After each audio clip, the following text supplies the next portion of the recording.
By the way, life on other planets exists. Don't let it distract you. Everything's gonna be fine.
And hello to everybody in the chat.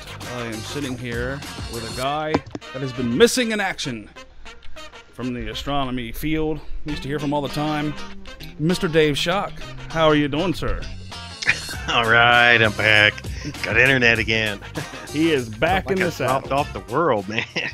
Yeah. Actually, I've been on the space station. I just didn't tell nobody. Well, that would have made a little more sense. Yeah.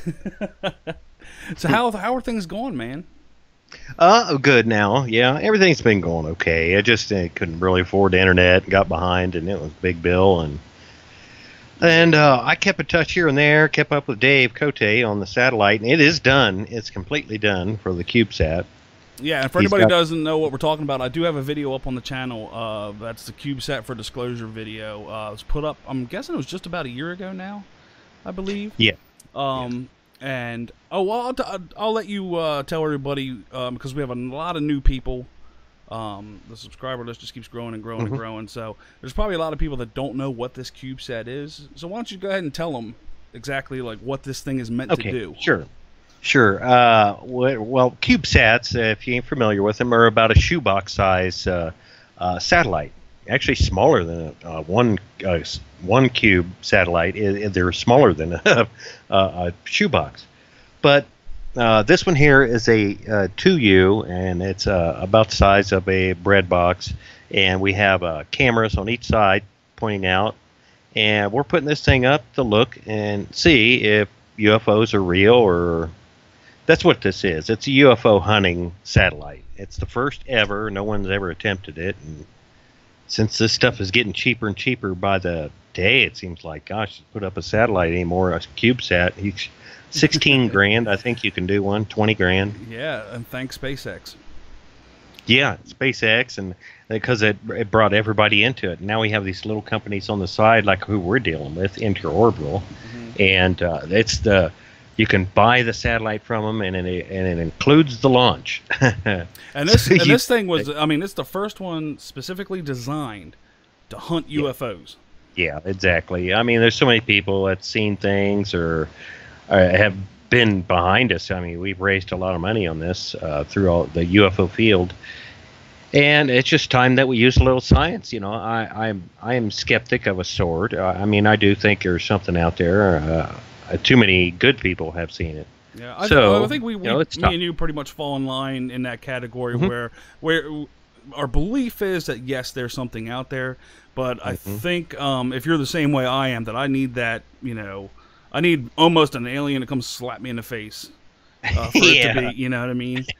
And it's nice to think about, and hopefully, I mean, I really have no doubt that there's something out there somewhere. Is it local? Yeah. I really don't know. But when you think about the size of the cosmos, the numbers just... Yeah, well, our planet, there's so many planets out there. We already know that. There are even planets close to our system, within our neighborhood. And to think that we're the only ones is crazy. And look at us. We are a truck stop in the sky. I mean, for real. The ships could be passing by. There's that planet there. We stop and get water, and them idiots keep photographing us with cell phones. And so what kind of instruments are actually on this CubeSat? Yeah, what it is 2 cameras. They are IR filters removed. Okay. One pointing up, one pointing down, and we also have a magnetometer and a radiation detection too. It's all the goodies there. That's really the basics that we need. If we fly through a tail of something or see something and get both radiation and electromagnetic stuff coming from them, I mean, gosh. It's such an exciting time for ufology right now. I mean, between what you guys are doing with the CubeSat and what Mark is doing with the UFOTOG, and well, it's not actually called UFOTOG anymore. I should correct myself. Yeah. I don't remember exactly what the new name is because it took me forever just to remember UFOTOG. But I know it's just a really exciting time in ufology right now. And the science is starting to want to creep up. I'm like, okay, we've had all this happen over the last, 100 years of people marking this stuff down. Now, obviously, it's been longer than that, but, since it really ramped up, and now science is creeping in that back door saying, okay, well, let's settle some stuff, you know what I mean? And I think it's really exciting. Yeah, technology's come so far that, like say, we can put up a satellite for less than 20 grand, Yep. and it's crazy. Before long, we'll be able to put ourselves up there for 100 grand. I mean, Dave, it would be fun. Do you have a place? Is the website still up for the? For Yeah. Let me see here. See if I can put it in the chat there. Just for anybody that wants to check it out and see what it's all about, they can jump over there and. It's through Fine Line Labs, and that is Dave Cote's site that he has, because he does other stuff too. Mm-hmm. And let's see if I can find that darn thing. Is that the Fine Line Labs? Yes, it is. There it is. Dun, da, da, da. Copy and put it in the chat.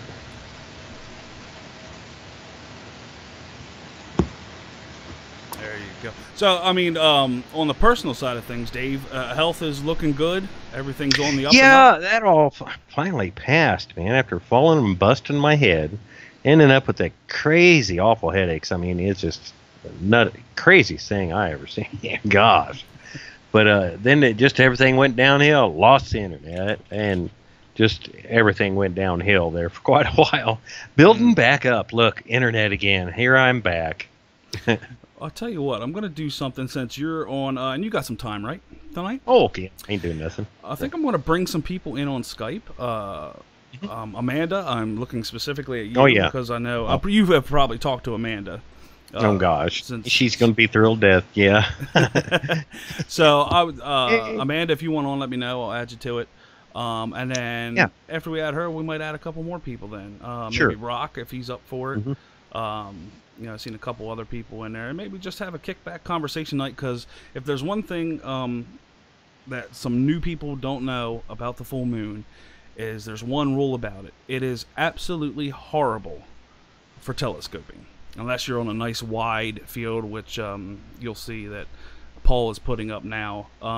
The big scope is basically useless for that little small percentage that we get, that nice little terminator that we might be able to get some detail out of. Mm-hmm. But yeah, and I see Mark's still hanging around.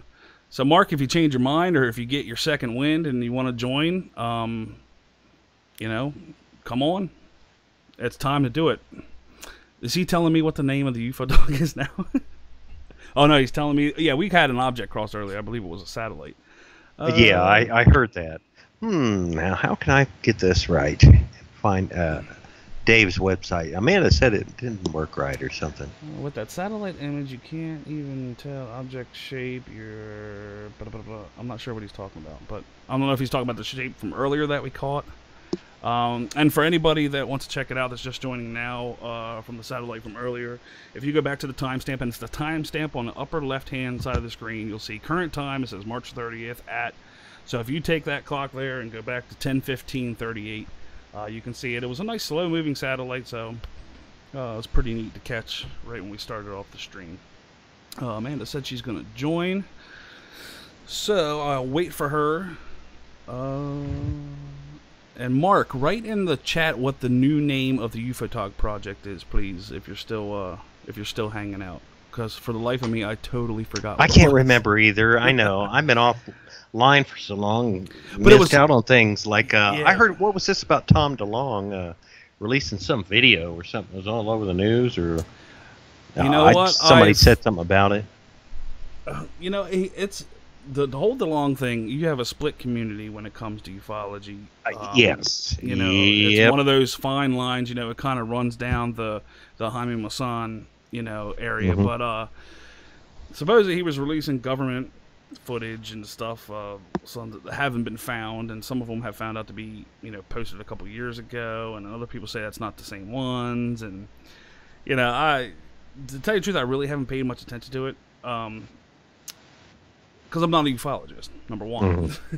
You know, I do follow it because a lot of people, you know, I'm starting to get more and more into it, you know, with Bill, with what he does. Yeah. And the reason, I mean, we don't go to Pine Bush for UFOs and stuff like that. We go to see everybody, you know. And right, that was a blast last year. I was just watching you guys on the videos and all. And it's coming up again. It's only 6 weeks away. It's amazing. This year has absolutely flew. Jeez, it's been a year already since Pine Bush. Yeah, I know. I'd love to be able to go. God, I'd love to go up and camp in Bill's backyard and have a blast. And there's like so many people coming this year. You have myself and Paul, of course, and you have Mark, and you have, of course, Bill, and I think Amanda is a maybe probably at this point. Jenny is going. We have he has a couple special people that he doesn't want to announce yet, just because he doesn't have solid 100% confirmation on. Race is another one. Race Hobbs. Oh, Race can go there too. That's a most likely. So yeah, it's gonna be really neat this year. Gosh, I would love to go. That'd be a heck of a party evening there. It's gonna be more than an evening. Bill and his cooking too, man. Oh, you never had anything like it. I mean, it's good. And then of course, I believe Jade's going again, and I believe Eric's going again. So yeah, it's pretty much the whole crew from last year. The only one's going to be missing is Heidi, because she did have some issues that was fun. She had a blast last year. Yeah, and it's kind of sad that she won't be there. I mean, I wouldn't put it past her to actually find a way eventually, but you never know with her. It is the actual Pine Bush event itself, I believe, is the 19th of May, if that is a Saturday. So, man, I'm trying to remember how to add people to the call. I almost forgot. It's been so long. Let's see. Okay. I'm trying to add Amanda here. Let's see. That. I'm on you. Now, this says create new group. We don't want to be in a group. We're already in a group. But usually you can just add people right to the current call. You got the new Skype open or something, don't you? Yeah, that's probably what it is. They update the darn thing and change everything around on us. Yeah. How do you add? Now, usually there was just a sign to add participants. Let me see if I have a little. Oh, there we go. There's a little small. Well, no, that's not going to do it. Let's see. There's a little plus sign at the bottom of mine. You know what it was? I was looking at the Skype on the laptop, and I'm not hooked into the broadcaster on the laptop. I'm hooked in on the big computer. That's why it wasn't giving me the option. Crazy Keith, what's going on? Okay, now we'll get it. Add participants. There we go. Add people. I think Amanda got it there, right? Click here to check it out. Yeah, and then click on space at Fine Line Labs, and that will take you to the CubeSat stuff. Now there is currently an empty ad that's blocking my view. Oh. Which is probably where Amanda is, up there somewhere. Let's see. No. Okay. Why is this got to be... Oh, here we go. Okay. A little bit further... Where are you at? Holy moly. This, like, the ad, a little square in the middle of the window is just totally blocking everything. I can only see 4 names at a time, and it only goes up to... Are you able to add her? I can try. Yeah, if you can add her, because I got the little plus thingy there. I can do it. Yeah, I have it too now. I can't scroll up to her name. It won't let me. Let's see. Because an ad is blocking it. Thanks, Skype. Add people to this call. Let's see who we got. There's Meade. My. Oop. Let's see. Boy, they changed this and makes it so hard.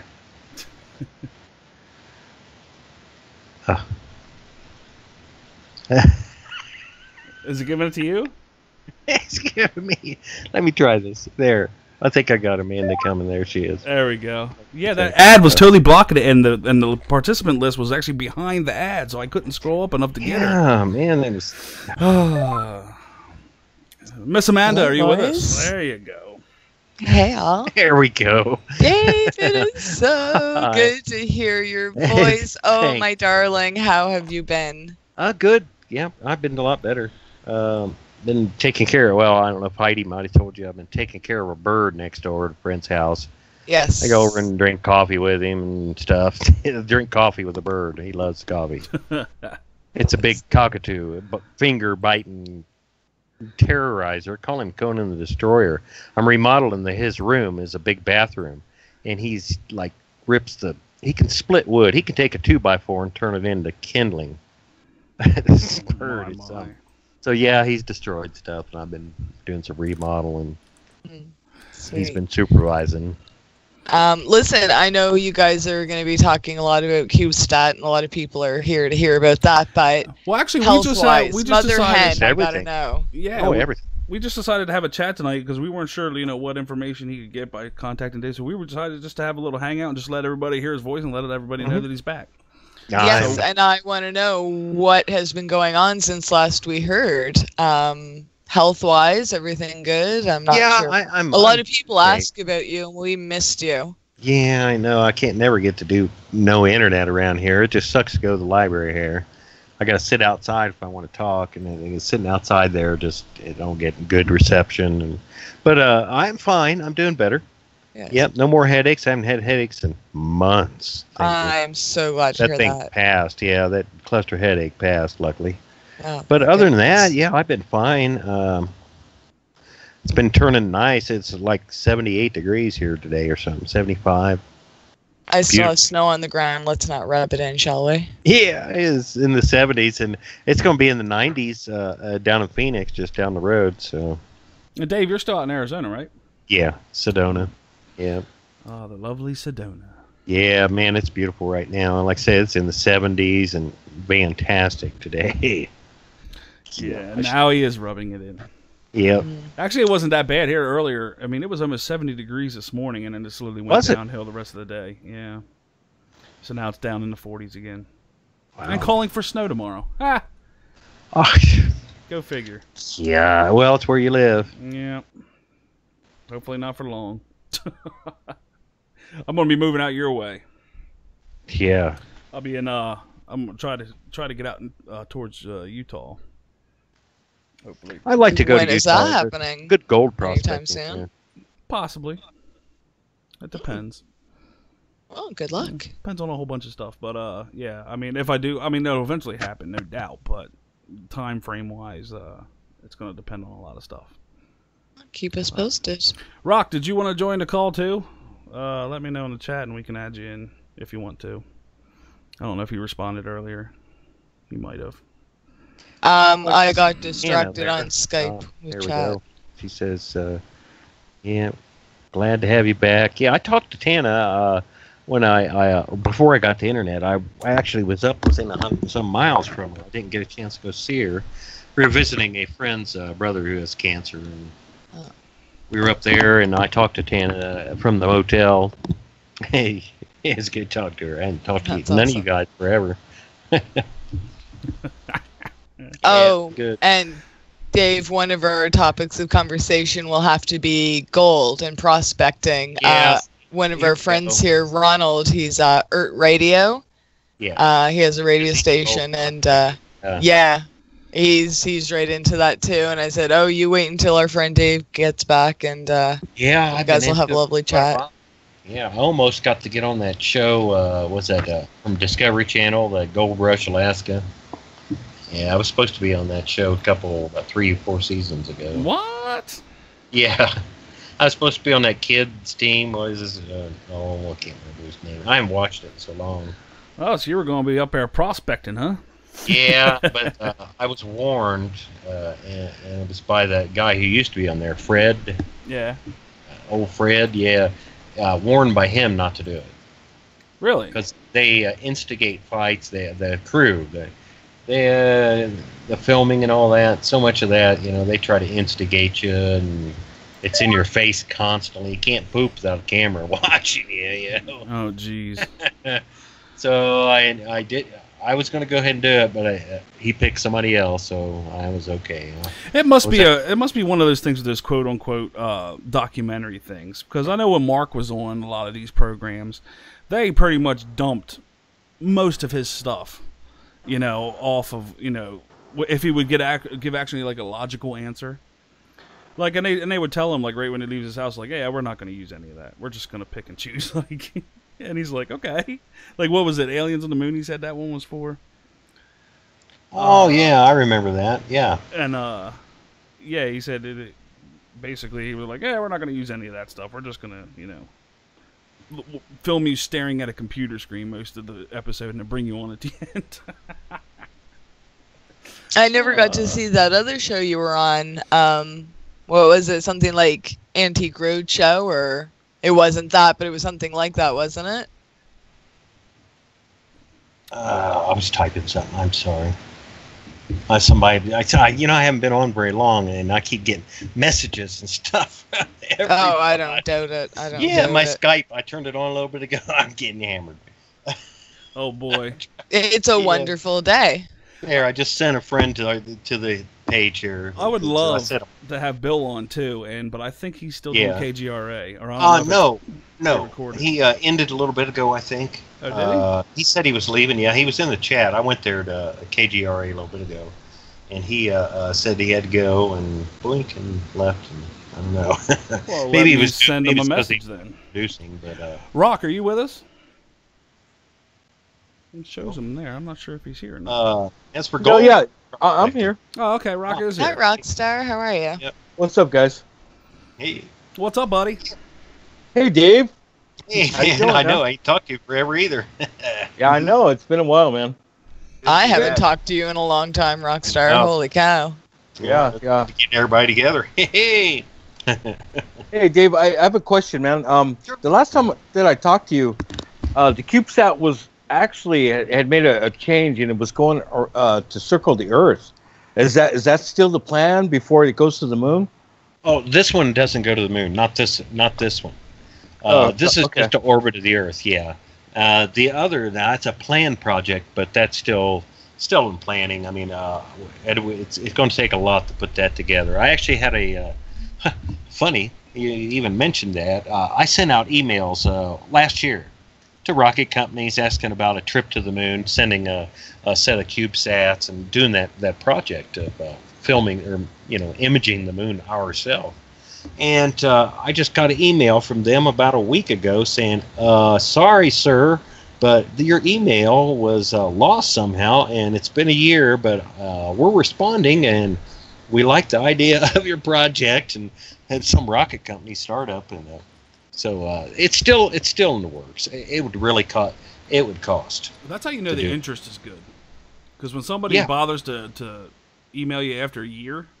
Oh yeah, they did. They say somehow got lost. Now for them to have an email for a year in there somehow, I don't see how, but that's great. That's kind of cool though. Oh, I see Jello. Jello. Jello has arrived. Yep. But man, the mission to the moon would be a really great idea. But what was I quoted?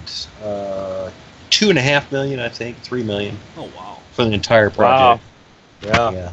Yeah. So it's a good chunk to do it, because you have to have a lunar injection, or lunar orbit injection, and that's blasted away from the planet. It's an extra stage of rocket and all this, and so it's really complicated to set it up and get it to the moon, to send a shoebox into perfect orbit.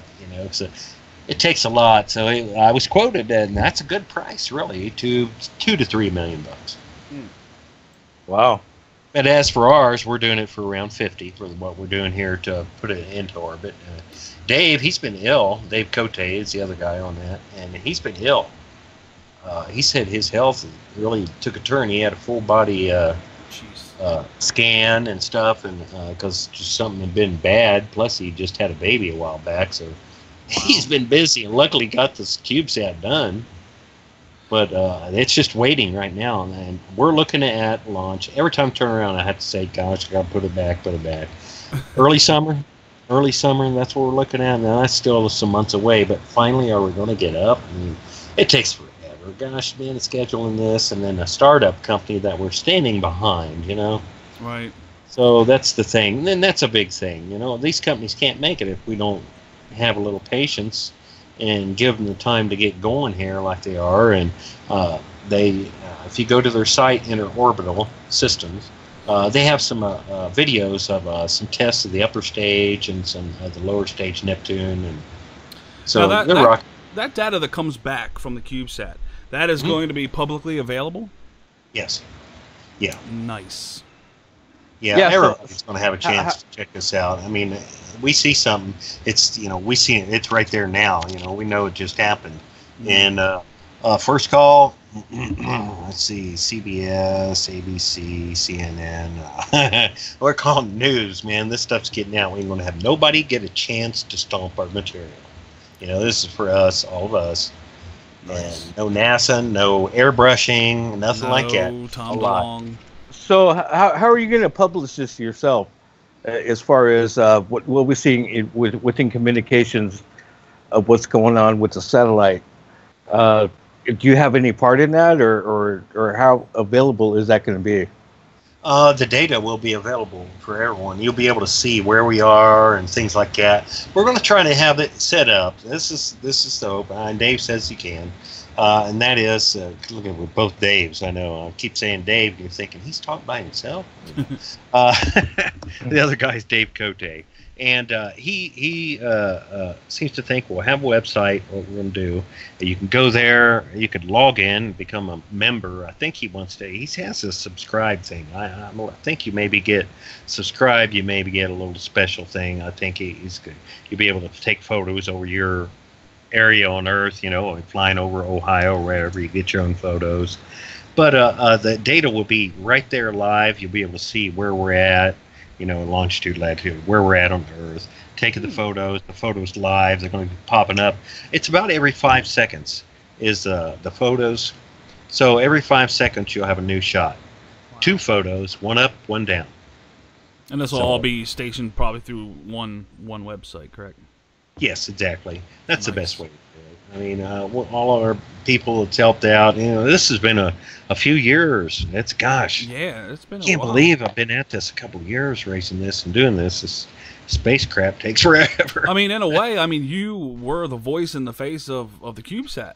Yeah. Yeah, Dave. That was pretty much your interview, job. I think. Yeah, I think he did one interview, and that's about it. And left it all to me, and I don't know how many shows I've done, from coast to coast. Gosh, I just can't even remember all the shows.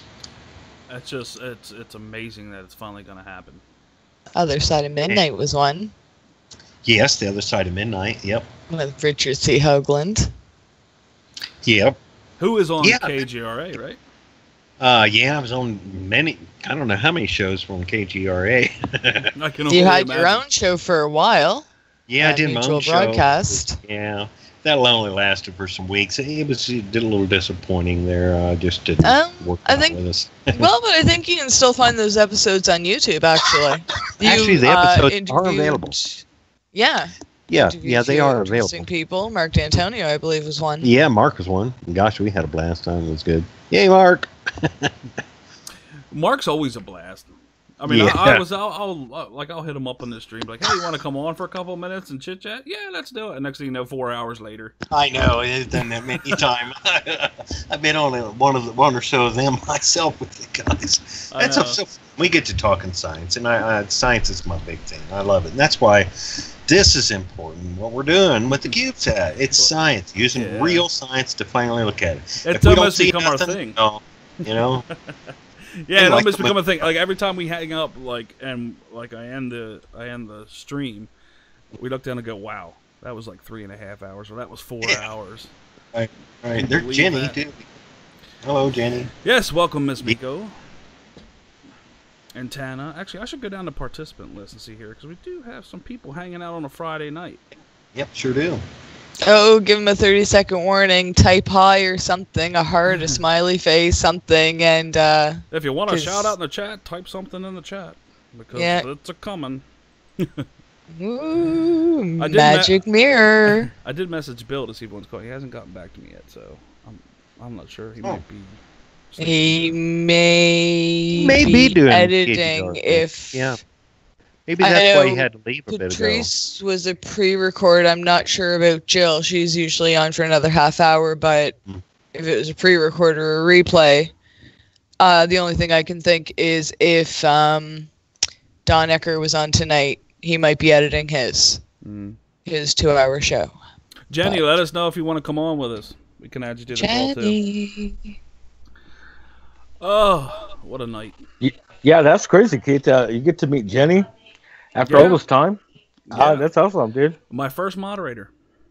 Hell yeah. Wow. The very first one when we had 4 subscribers. Really? Yep. Wow. And look, now we're approaching 3 years now we've been doing this. And only 3? Yeah. 3 years. Well, I mean, I've been by ourselves, we've been doing it a lot longer. But when we actually joined and started doing it together, it's going on 3 years. Yeah. Wow. Yeah, and there's Mark still hanging out. Okay, Mark, I see you. It seems like, I don't know, it seems like almost 3 years since I've known you, and yeah, it's been about right. I've never known you not doing this, you know what I mean? Right. So, I don't know, I guess it's all perspective. Not too shabby. Mm-hmm. And our goal now is just to make things better and better, and our number one project now is getting Paul's internet done. If I have to go down there and drill the damn thing myself, I'm going to. Because there's only so much you can do, I mean, I'm upcoding the best I can, but you don't want to upcode too much because then you start getting pixelation and whatnot. He's feeding me at a little over 480. And okay. for us to go into the big scope, especially if we get one of those nights when it's really, really still and like the perfect air, and we want that complete 1080 package.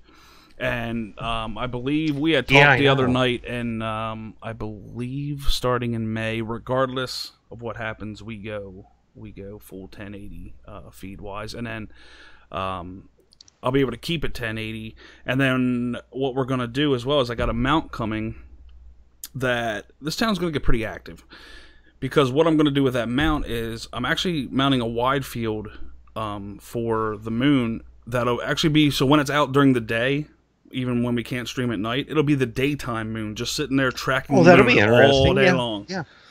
Or you can get some good shots that way. I've seen some good live through the daytime, and people would be amazed at that site. That'd be great. So that's going to add a whole bunch more of time watching the moon to see if anything goes on. That's pretty much the reason why we do this. Yeah, we could see a live impact, and that's what would be really cool. Small asteroid the size of a chair or something hit. And you know what? I think we got one last night. Really? I think we actually got a meteor last night, and it's only in 2 frames, and it happened around 10:30 last night. And seriously, if you blink, you would miss it. It was just a white streak that came down, and it was on the top right in the darkness of space. But of course, once it hit the moon, you wouldn't be able to see it. But it was white, and it was a streak, and it was hauling, whatever it was. And it was on 2 frames, and I couldn't get any definition out of it, or I would have posted it on the channel in its own little video. But you would have just been looking at a dotted line, for two things. Which is why the new camera on the new mount on the wide field is going to be so important, because this thing, I'm able to do at least 2K. And basically, it'll be the field of view of what you're seeing right now. It'll be the entire moon, or if it's a half a moon, or, waning, waxing gibbous, or whatever, we'll still be streaming it, even if it's daytime.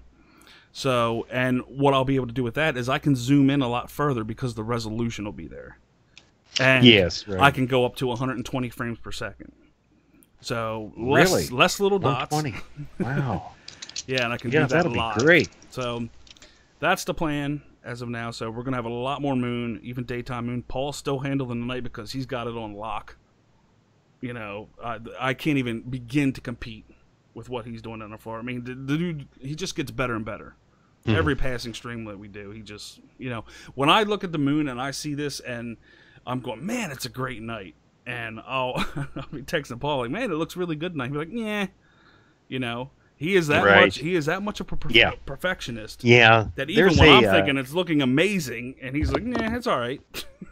Yeah, there's certain things you can go by. Like you can get the space weather for astronomy. Yeah. That is, it tells you the condition for the night for your area, like a set from a 1 to 10. Mm-hmm. And out here, it's usually 8 to 10 almost always right here. It's so nice here, brother. Doing it too. I'd like to get out there sometime. I know. I wish you'd be able to grab all your stuff and come out one of these days. We'd have to take a Dumb and Dumber road trip. Yeah, there you go. We'll just rent a van and throw some carpet over it, make it look like a dog, and us 3 buttheads hit the road. At Shaw Hill and set up. That's outside town, and it would be so dark sky. It's on a little hill, so it's a 360, perfect view everywhere. It's beautiful. Hey, Rock, do you got any other questions for Dave at all? Yep, throw them at me, man. Anything. He fell asleep. No. That always helps. Amanda, how's the radio show going? It's going well, thanks. Tune in Sunday night, 9 Eastern on kgraradio.com. I'm enjoying the little videos that go along with it on your channel and on the Sky channel. Thank you. What radio show? Really? Just some. I honestly don't know. Really? Well, tune in Sunday night at 9 on kgraradio.com and you'll find out. I can't believe you don't know about this. You really don't know about it? No, man. I've been offline. I Okay. just got online 2 days ago. Allow me to explain. Okay, let's hear it. Here comes your slap chop moment, Amanda. I can't wait. I'm your promoter. Pins and needles. Ladies and gentlemen, Sunday nights at 9 p.m., you can join Mark D'Antonio and Amanda Curran, right? It's Curran, right? Yeah. Yeah. On KGRA Radio at 9 p.m. for Sky Tour Radio. Really? Absolutely. Wow. No kidding. Are you also broadcasting from the observatory with Mark? Do you want to take this one too, Keith, or may I? No, I'll let you go ahead because I'm not sure. I'm not privy to the behind the scenes, so you can answer or not answer anything you want. You know this because I went into panic mode, and you were the first person I messaged for help, approximately 3 months ago. Go ahead. Oh, come on. Go ahead. Come on, Amanda. Okay, obviously, hopefully, most of the listeners know Mark D'Antonio. He's an astronomer. He's the chief video and photo analyst for MUFON on such shows as NASA's Unexplained Files and Discovery's What on Earth. He has a YouTube channel. I'll get the link in a minute. It's called it's called Sky Tour Live Stream with Mark D'Antonio. You can check it out, subscribe, hit the bell. And he posts from his observatory, his dome in the backyard, and we see like nebula and star clusters and all sorts of deep space objects. And he was doing a little test about 3 months ago.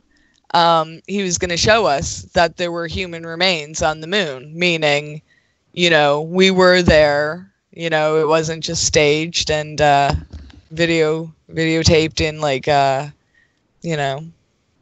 big warehouse in Los Angeles. Yeah, in LA somewhere. But the phrasing, he went to do a test on OBS, not realizing it was linked to YouTube, and it almost it was like a live stream, but there was no image because I think he was doing it on his phone, just a test. So he was just it was just the floor. There was no image. And he hadn't said anything because he didn't realize he was live, so there was no audio. And it was 11 seconds long, not minutes, 11 seconds of nothing. And it was deemed inappropriate content, and he got banned from live streaming for 3 months and from monetizing, which I don't think he did in the first place, but regardless. He could upload, but no live streaming. So he got banned from streaming for streaming 11 seconds of absolutely nothing. Accidentally, it wasn't even a stream. It was a test. Crazy. It wasn't even a stream. Yeah. So the only thing we can think is it said human remains on the moon, which is not what he meant to put. The title he meant to put was "Humans Remain on the Moon." But he typed it out, the human remains on the moon, and I guess the YouTube algorithm picked that up well, we're not showing human remains. That's crazy. It made sense. Oh my God.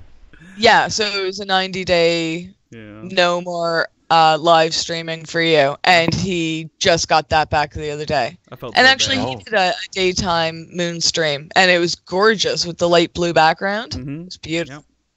Yeah, that's what this will be. It'll be, obviously you're not going to get the contrast that you get, nighttime, obviously, but you're still going to be able, if something is white out there and it's past the Earth and its sun is hitting it, we're going to see it.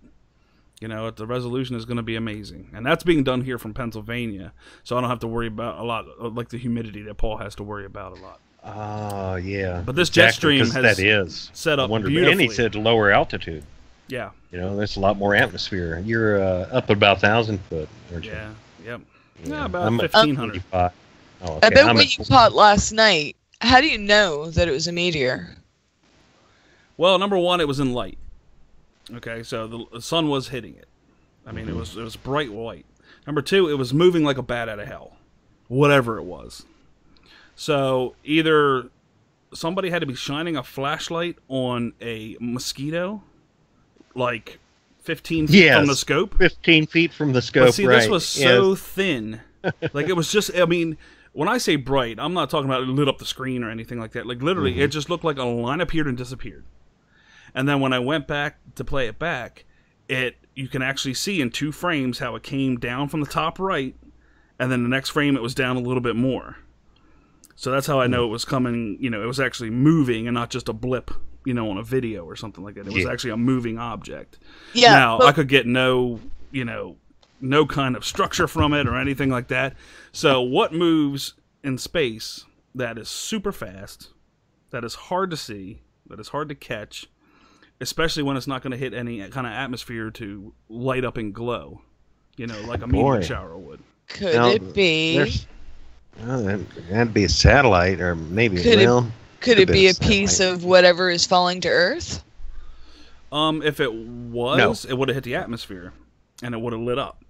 Yeah, like you would have seen it. See, this was pure white. There was no blue or green or anything like that. It was literally just like I almost have. Maybe I'll take a still of it and post it on the Facebook page for you guys to see it. I mean, it's so unimpressive, but for us, it's something we haven't seen before. You know what I mean? Just this line. Something you want answered, sure. Yeah, exactly. And if it was a meteor, awesome. You know, cool. If it wasn't, then what the heck was it?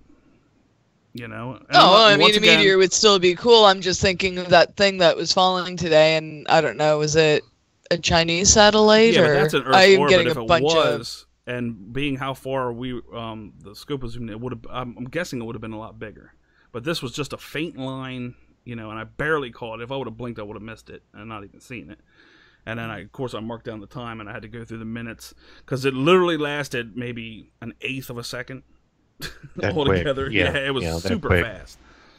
But, so my guess is, if I had to guess, it would be a meteor. Now, I just saw Mark post something. Totally missed it. What did he say? Oh, tell Paul to clean the spider webs off his telescope. Haha. Hi, Mark. I believe Paul is a little smarter than that. Those things are kept in pristine. And I'm surprised he doesn't have a vacuum chamber built for him. Yeah. And we're going back to the big scope. Uh-oh. Yeah, I was going to say, he's a moving things. Mark, if you're hanging around, why don't you just jump on with us? We'll go on for a little bit. He said earlier he was too tired, but thank you. I don't know whether he's changed his mind or not. He's probably pulling out his hair listening to all my errors, so who knows? Yeah. Nah, it sounded good. I know. Now. That's great to hear. Thank you. I'll have to do that Sunday evenings at 8 Eastern, you said? 9 Eastern. 9 Eastern. Okay, 9 Eastern. No, well, I mean, I don't know. It's kind of weird that it never happened before because, I mean, I think Mark's been a guest on, like, every show that KGRA carries. And I had, yeah. Because, I mean, he fits in with whoever the host is, whatever they're kind of after. Yep. You know, like, I mean, it's, you know, it's not just MUFON, it's not just astronomy. Like, he does models for FX Models, and his own company. I shouldn't say he does them for him. It's his company. But, I mean, you know, he's also a writer at Huffington Post. I don't know if you guys knew that. Yep. He's been on a few different TV shows. He's worked on special effects for commercials. He's done work on special effects for a TV show on Ufotog. Mark, I mean, I have to add you to the call. You can't call me outright. Let me add you to it, bud. I just saw my phone light up on Skype. I was like, okay, well, then he must be trying to call me here. Oh, there's a pretty good shot. Oh, see? That's really pretty. Oh, my God. No matter how great and mighty the astronomer is, everyone likes ego stroked once in a while, so it worked. Yeah, there you go. I missed my ETX. I had a Meade ETX 125, and boy, the resolution, like on the moon and things like it was so nice. Gosh, that thing was fun. I pawned it. Oops, I never got it back. Mark, if you're listening, you're going to have to take your thing off Do Not Disturb so I can call you. Well, that is a really... Is Paul listening? I'm not sure if he's listening tonight. I told him that I was going to have you on. Really good. Look at that. Get the mountain range is beautiful. That's really good now. That's really sharp. Paul, if you can hear us move the telescope around in a big circle around the moon. He'll tell you on screen. That's one thing about this a lot of people don't realize is where it says live and has the date, that is Paul talking to you. So if he has anything to say or anything that he wants to say to anybody watching, it'll come across that text. Oh, okay. Like he'll take the live off and he'll actually write a message on the screen. Okay. And whatnot. But the mountain range. You can do that too, though. I can do that too, but I can't do it there. Like that's his. Yeah. That's his area. So let's get Mr. Spacetronaut on here. Funny guy. Hi, Mark. Funny guy. Hey, Mark. What's up? So finish what you were saying about flat Earth. Yeah, Mark. He's a flat earther. Yeah, I'm a flat earther. What's up, buddy? How you doing? Same old. Looking at the moon. He's looking pretty good. He's got a pretty nice focus on that. The mountain ranges and stuff are looking really good. That's what I always loved with my Meade. It was looking at the outside, looking at the different mountain ranges and different things that you could see. It was amazing. You should have seen it a couple nights ago. It was absolutely gorgeous. I mean, he was literally. I mean, the mountains were so clear. The mountain ranges up there. He said it was a little poor tonight. Yeah, I can see where it is, but it's a full moon. They're horrible. Yeah, you can only go into the edge to get any kind of contrast, which is what. Right. And we're dealing with what 0.6%. Yeah, what little you can see. Yeah, it's crazy. It's only because of that slight wobble of the moon you get any of that at all. Yeah, right. Good, wobble. And you know what? We really wanted to get this streaming tonight because the forecast down there for the next 2 days is just... So this might be the last broadcast of the moon cycle. Is it? Boy, oh boy. Yeah, all we've had is nice weather out here in Arizona lately. Well, for us, it's more of a time thing. Like, because then the moon starts coming up. By the time it gets up towards where it's good viewing, it's starting to be 11, 12 o'clock. And, we both work, so it's like, we kind of cut it off after we start in the waning cycle. And... we get like 2 or 3 in the waning cycle, and then we cut it off until we start waxing again. Mm-hmm. Yeah. It's so much better. It looks so much better. It looks really pretty. Mark, did you figure out how far away that object was? Yeah, I did. I posted it already like about an hour ago. I'm sorry. No, I got so many things on the screen. I didn't even let's get talking. And I mean, it looked like. I mean, you figure it's a 30-minute trail if you move the trail to like where the center of the moon is, and you calculate how much further it would have to go to make a 30 arc minute trail, which is half a degree. Mm-hmm. And then you take the camera exposure, which is the actual time it's visible across the face of the moon. So you're pigeonholing this all in, and that time was 7.3 seconds. But you add some, so it was more like 7.8 seconds. As I reworked it. Mm-hmm. And that gives me an altitude of about 286 miles, 17,096 miles per hour, or 7642 meters per second. So it was probably it's literally just above or near the ISS orbital location. Yeah, it was going pretty slow. Like you don't see many ones going that slow across, and I found it interesting. That's why I decided to ask you, see if you knew what that thing was. That's okay. I mean, I wrote the program to do all the calculations, a few months ago because I was doing it for another project. But now it's at the point now where if I have anything that I want to figure out and just study like this, then I just write a program for it now. And it's nice to kind of get back into programming. That's what I did for 15 years, and then I got out of it. And I never looked back until I actually needed to use it. And I started writing programs, usually in the 3D software that I use to make 3D stuff, and that was like embedded software inside the programs that you use. And then I started using it again just on its own to make really cool programs. So I've got programs to calculate how far something is from an airplane when you're at 30,000 feet or whatever altitude, and the ground. How far away things are on the ground. That started it, and I did a asteroid impact. That's a great idea. Yeah, because when you're in a plane, you want to know, hey, how far away is that city out there? And all you have to do is take the application on the iPhone to get the angle and figure out how far it is. Take a picture of it, and now you get the data. And you can I thought you did it just for us because I'm always asking you how far away that object is. I thought you were just sick of doing the math, so you decided to make a program for it. He's got a program now. We can ask him all the time. Hey, what was that? That is the reason I did it, because you asked me before, and you are the instigator, Keith. You're the reason. I wrote it because you asked me about these things, and I actually said, all right, well, we'll figure it out. You are a good friend to have, sir. Oh, I just know how to. When I need answers, I'm turning to Mark. Yep. Whatever you need, man. Because remember, we were talking about how this first came up. We were talking about contingency plans if we were to see something that was doing something that it wasn't supposed to. Remember? Yeah. We had talked about if something would fly in and bust a 90-degree angle and shoot off real quick or something like that. One night we were putting a contingency plan together, like what would happen if that were to happen. And I said, well, the first thing is we send it to Mark, and if Mark validates it and says okay, then we send it to universities and have them study it. That's right. And then once we do all that stuff and get it through the works and whatnot, and then we can finally go out public with it. That's right. Yep.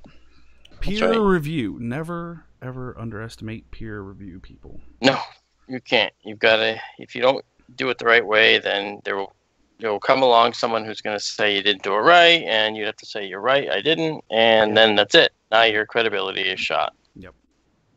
No. Dave, it's good to hear you, man.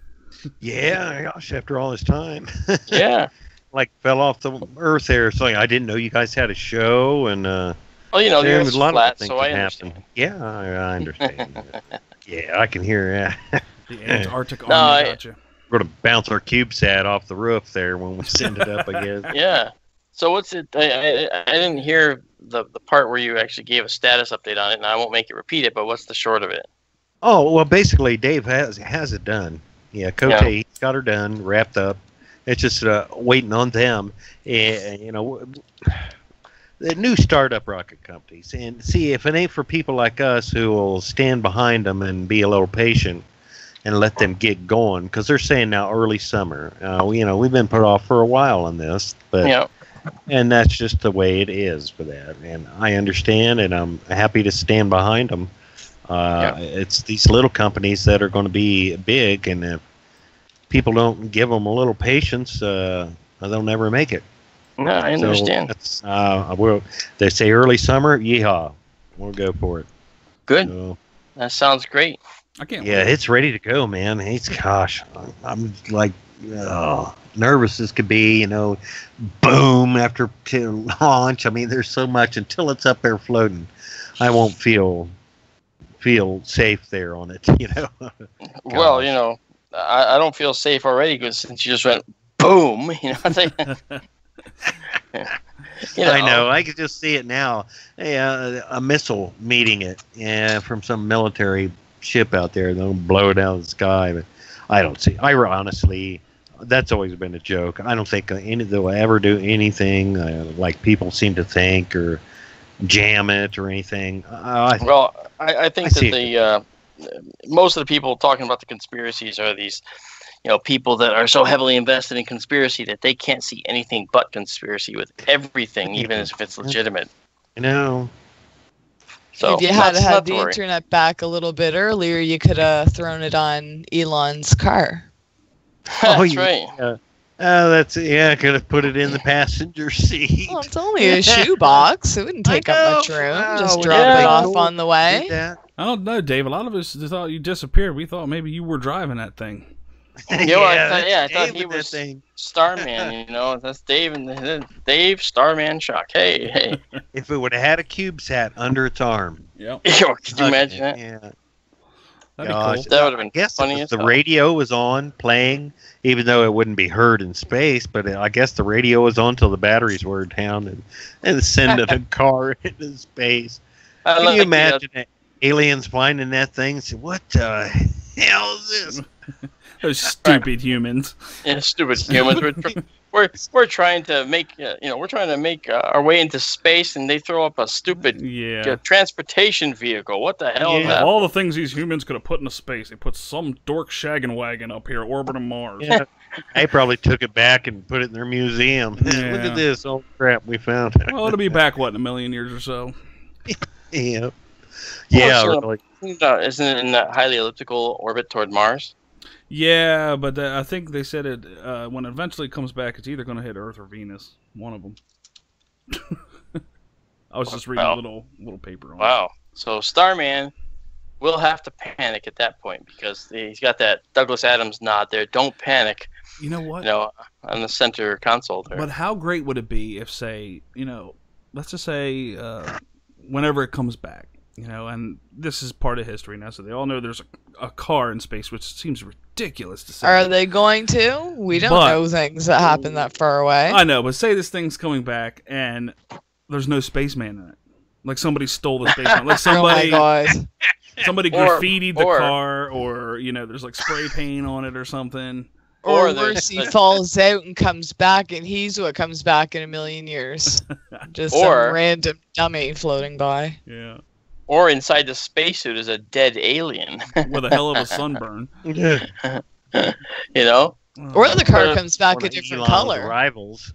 Oh, it'll definitely come back a different color. That's guaranteed. The UV is going to change the color. Probably the car's probably going to come back. It left red. It's probably going to come back looking like a maroon or a cranberry color. I wouldn't be surprised if it's already changing color. Yeah, I bet it is, actually. Because it had to go around the sun, right? So. Well, the ultraviolet's gonna, increase, it'll be much stronger by the time it gets to the sun. Yeah, obviously, and I can't tell you exactly what the ultraviolet's gonna be. Oh, I was going to ask you if you had an app for that one. Well, it's just the ultraviolet radiation. I think just falls off as a square of the distance. So we just have to figure out. It's an inverse square law. So I was just thinking about the heat. Like how hot that is, and was it going to melt all the right? Actually, the side facing the sun in areas probably blow the tires, wouldn't it? It gets so hot. That's a whole nother thing. Tires. I think they were smart about that. I thought about that before, actually, Keith. Not today, but I was talking about it the other day. The tires, they probably actually deflated. One pound. But think of aliens finding this thing and going, you know what? The humans can send one thing and they send rubber. And one of them explodes and kills Torg. We launched the rocket. We got up in space. We got it. Sent it around on an elliptical orbit. Oh, we forgot one thing. We forgot to let the air out of the tires.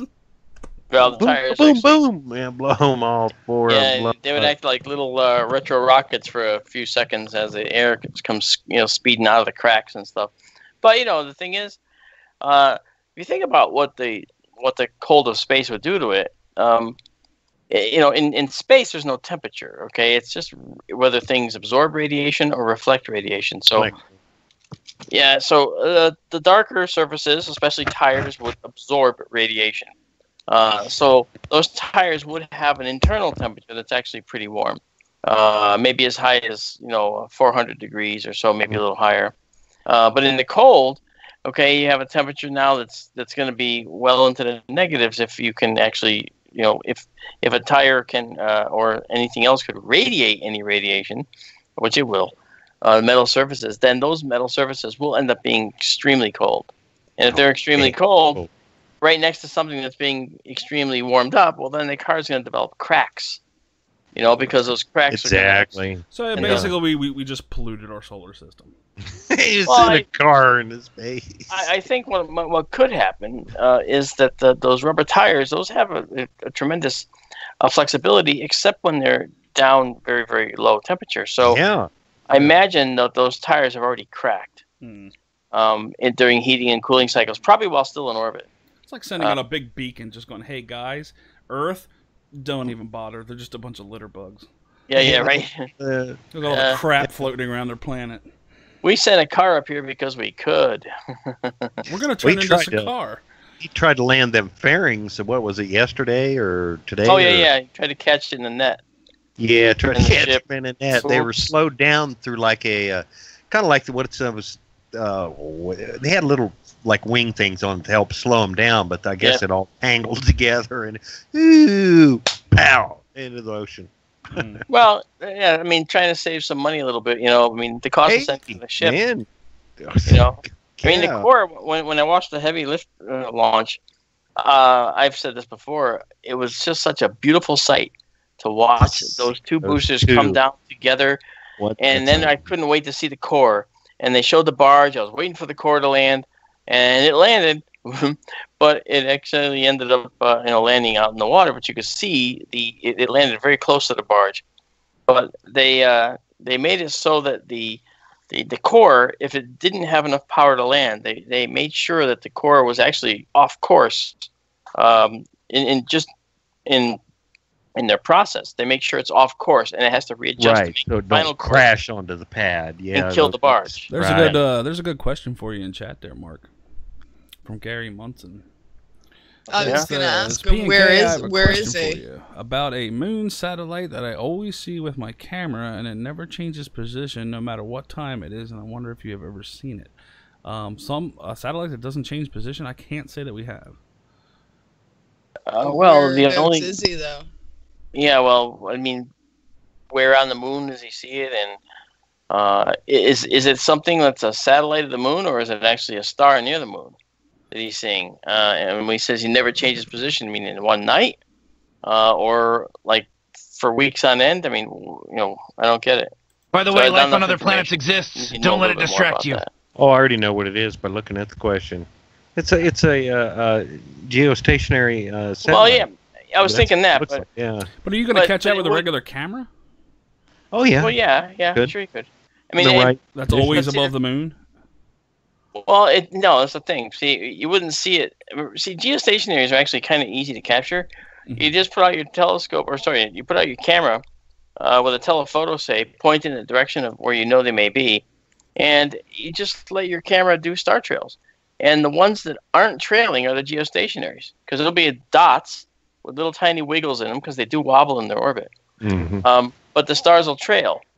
So that's kind of a cool way to capture the geostationary. It's the opposite of what you're saying. That's great.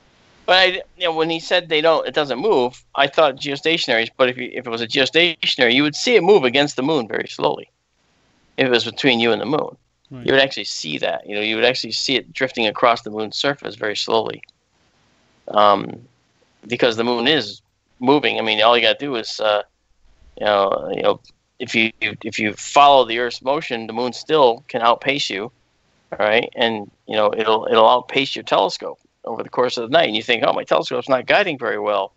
In fact, it is. It's just that it's not guiding on the moon. Yeah, it's not the same as it's guiding on the Earth's stars, rotation. Right. Yeah, it's guiding on the stars and the Earth's rotation. With the stars, it's not guiding on the moon, because the moon has a motion all of its own, which is kind of why it's interesting when people think their telescopes aren't working right. Well, they are, but you haven't told it to do lunar tracking. If it's doing lunar tracking, it'll stay dead set in the middle, I don't know. So it's a fun night. So, Amanda, you're still here. Yes, Amanda? I am here. Amanda's here. Rock's here. Okay. Rock's on with us? Oh, he was here anyway. Oh, okay. Fell asleep. He's the one that guessed whatever you were just talking about. He should have landed that damn thing on the moon, The car? The car. He's working up to something, though. I have a feeling that... about the moon? There'd just be one more thing they deny that's there. Yeah. Right. Until you mean someone... to tell me, looking at the moon, I can't see a bright red Tesla sitting on the surface? Yes, that's exactly what I'm telling you. That's exactly what... Yeah, exactly. And, well, sure, I don't believe that for a minute. Well, okay, well... I was just talking to Paul Shillito today. He's the Curious Droid. Awesome. Paul is we talked for 2 hours, and we're going to start doing work together, actually. And what's really cool is, and that's thanks to you, Keith, for putting us in touch. Oh, thank you. Yeah, you're welcome. He and I were talking about that, and one of the things that he can't stand is how you have people who think that maybe the lunar surface details are all visible to the Hubble Space Telescope, and of course that's not true. Even if you point the Hubble at the moon, okay, the biggest Apollo site is only going to be about 4 or 5 pixels of the Hubble sensor. Yep. Okay, and so that's why you can't see things on the moon that are left behind. You know who came out with a great video? There's a guy that has a science channel here on YouTube. His name's Thunderfoot, and he actually put out a video comparing like what the USS Enterprise, based on the dimensions that they had, would look like through the Hubble telescope if it was next to the moon, and literally it would just be a white blur. And he actually did the math behind it and explained to people about, the arc seconds and all that stuff of viewing, and it was a really, really good video. So if anybody gets a chance, check out the Thunderfoot's video, and of course check out Curious Droid's video when it comes out. Yeah, Curious Droid. Yeah, Paul's a good guy. He's actually he got some really good ideas. But my purpose of doing anything with him, he wants me to kind of help him with the explanations, and to kind of be sort of like a sciencey guy for him, because he doesn't have that right now. And that's cool. That's fine. He said he offered knew it would work out. Yeah, well, he said he asked you to do it, and you said you said you didn't want to do it. I don't have the science prowess that you do. Like you can explain it a lot better than I can. Well, I mean, plus you know a lot more than I do. So why wouldn't I? It's like, this is perfect for Mark. This is exactly it's good for both of you. He has a giant channel, and it's good for you. Subscribers. And then with him, it's good because he's trying to run a science-based channel himself, and he does a really, really good job at it. And it's a good merge between you two. So I thought it would be beneficial for the both of you. We were talking tonight for a while, like I said, and every now and then I would hear him go, I was like, what the hell is he doing? And I realized, and then he told me, my 4-year-old daughter's on my lap. I was thinking, wow, he's just breaking off into these little, he's going back to his childhood. But then thought he was going nuts. Well, I thought he was making some funky noises, and I thought, okay, does he have like a medical problem? But no, he doesn't. He's just got a beautiful little 4-year-old girl, that's all.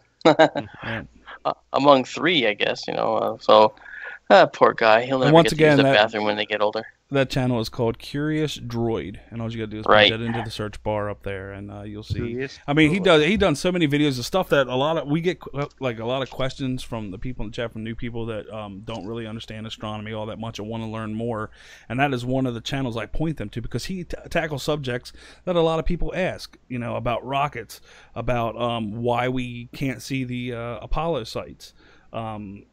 He has videos on just about anything that is popular that most people would ask. He has a in-depth video that you can understand, and they're very well put together. They're very well produced. He takes a lot of time doing it, and I can't recommend that channel enough.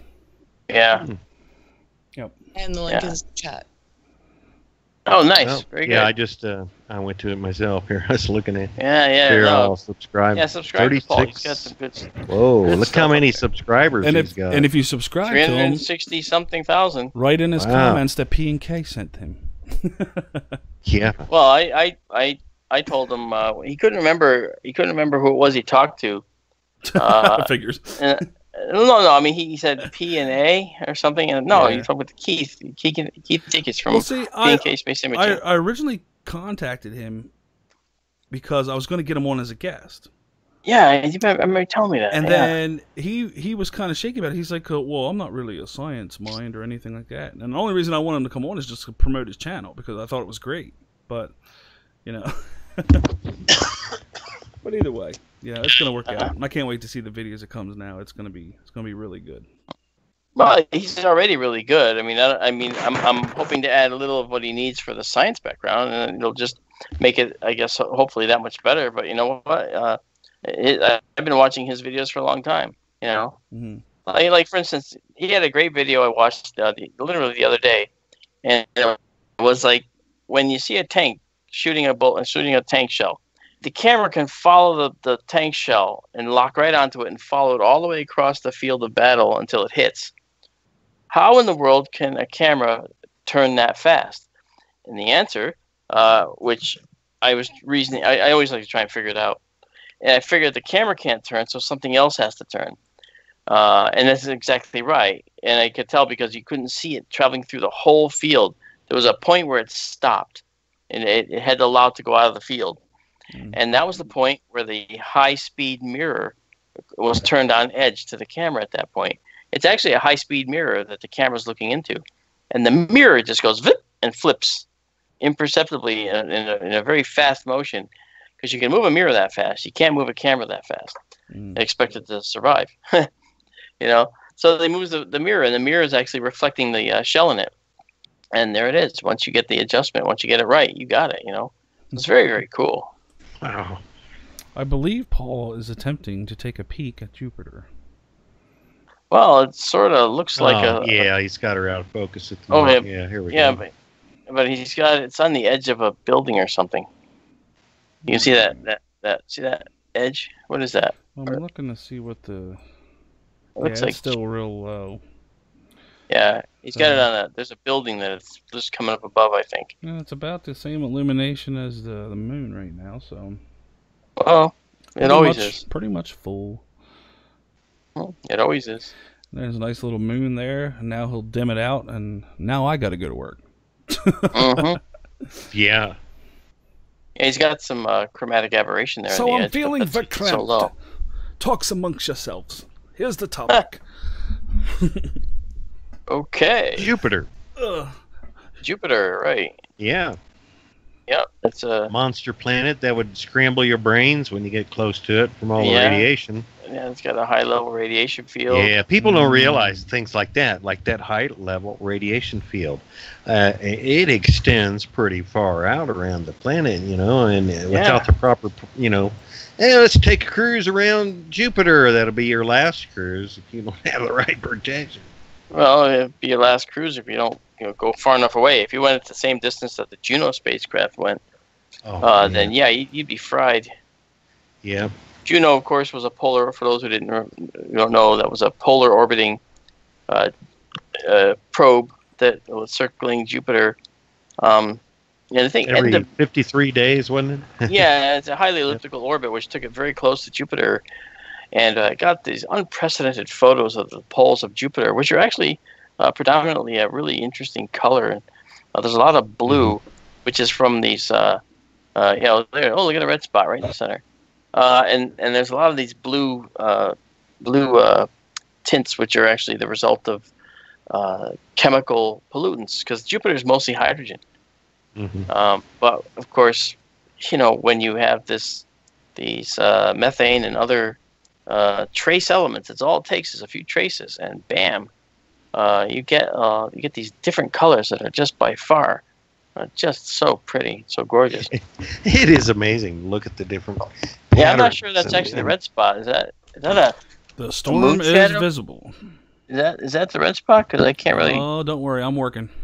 Okay, because I'm wondering if it's pretty good. I'm wondering if that's actually Io and Io is what I was just thinking too. Yeah, because well, we gotta look it up. Look up where Io is. Hold on, away. Idea. There you go. Good, Dave. Dave's on it. Who's fast enough? Okay, here we go. Dave's on it. He'll do it. No, you go ahead. I'm going to wait for you to do it. Oh, yeah, it looks like the great red spot. Actually, it's not such a great red spot anymore. The storm has been shrinking for the last 100 and some odd years. See, Io is actually behind Jupiter. Yeah, okay. So that's way too large for Io anyway. So I'm assuming it's probably the great red spot, and the edges are probably tinted out. I mean, that looks pretty. Oh, I'm still working. Oh,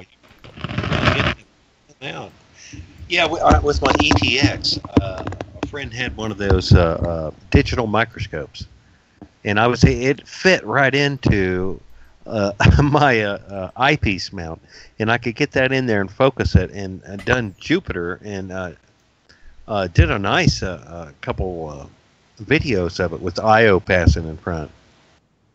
Wow. And it was pretty cool. It was the first time I ever got a good deal of it, and then I gave back the microscope and didn't get to use it again. It's cool how it works. That went right in there. Man, that is clearing up. That really looks good. That must be the spots. That's awful big to be IO. If it even was, yeah. Well, IO's on the back side is right, like he said, yeah. Maybe Jupiter has a hole in it, and we're seeing Io's shadow through it. It's beginning to fire up. It's a failed sun, and it's firing. Yeah, I heard that argument today from somebody. It's like, no, actually, Jupiter has got a lot of chemicals, but it's got to be bigger. Yeah, it has the hydrogen, just not enough of it. It needs to be 80 times more massive. Right. Looks like a tasty cheeseburger. Yeah, it does, doesn't it? Somebody didn't get any dinner tonight. Somebody's hungry. Yeah, it looks like a Big Mac with a hole in it. Yummy. I should say. All right, let's add some of Jupiter's color back, shall we? All right. Very good. Yeah, it's while we're waiting, it's still a little low. It is. I can tell by the that it's doing. Yeah, it's still pretty low. Yeah. It is quite a bit, ain't it? It's like the burger's still alive. Such a pretty planet. Yeah, it is. Pretty soon we'll be doing Jupiter streams. Yeah, well, seeing it up close, with Juno and everything. My gosh, it's unprecedented beauty of Jupiter. It's got such detailed clouds. If it wasn't for that planet right there, I don't think we'd be here. Well, yeah, I agree. That's right. We've talked about it. The Jupiter has swept the outer solar system clear with its gravity of many of the objects that may have hit us. Remember the big Shoemaker-Levy? Oh yeah. Well, Shoemaker-Levy was wonderful. I actually watched that hitting live, and I actually was looking at it with my telescope, and I saw the spots appearing on Jupiter. Some of them actually had hit before I could see Jupiter that night. But there was one fragment that actually hit while I was watching it, and it was amazing because you could actually watch it spread and actually see it happen. Ah, man, we're used to the universe being immutable and not unchanging, but when you watch things actually changing in front of your eyes, that's a very different thing. Like the supernova remnant, the Crab Nebula. Okay, we've been photographing that for more than 100 years, and from the very first time we saw the Crab Nebula to now, the Crab Nebula has changed drastically. It's actually expanding outward, just like the supernova. Yeah, and you can see the expansion on the video. You go watch 100 years. I think it's 100 years of the Crab Nebula. Look it up on years, and you can see that much movement in its expansion. Yeah. That's amazing. Supernova 1987A, which occurred, I think, in the Large Magellanic Cloud. Okay, that supernova. It actually had a light echo associated with it. You could actually watch the light expanding out and illuminating things. It was just beautiful. Oh, wow. Mark has a question for you in chat. You were right on it, Keith. How come Jupiter is a gas planet instead of solid like Earth? I know, I'm multitasking like a mofo tonight. Yeah, I guess so, huh? Yeah, but just as I drop it in the side chat in Skype, you say, Mark, there's a question. Yeah, I like this actually question. Is solid down in yonder. Thank you, Amanda, for doing that. Well, I mean, if you think about it. Me too. Keith is on it.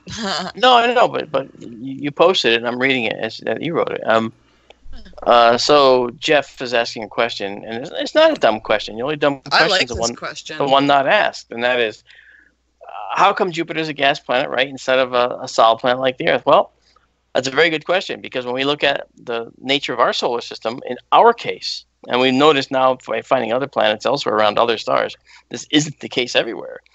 We've noticed that in our solar system anyway, the volatile materials, that is the gaseous materials, can continue to be retained in these outer planets. But in the inner planets, it's a lot harder. That's why Mercury doesn't have any atmosphere, really. That's why Venus's atmosphere is what it is. It's dense carbon dioxide with sulfuric acid. It's a lovely planet of death. It's a lovely planet of death. That's right. Lovely planet of death, the LPOD. And but when you get to the outer planets, okay, when they formed obviously a lot farther from the sun. And there was a lot of hydrogen gas in our solar system originally. Most of it went into the sun. The vast, overwhelming majority went into the sun. Some went into each of the planets, including ours and Mercury and Venus. Combined with materials, made compounds inside the structure of the planets and so forth. But the outer planets were primarily gas because they didn't have a lot of the rocky debris around that we had in our inner solar system. That's just the nature of how it all differentiated when it was formed. So Jupiter had most of the hydrogen in the solar system besides the sun.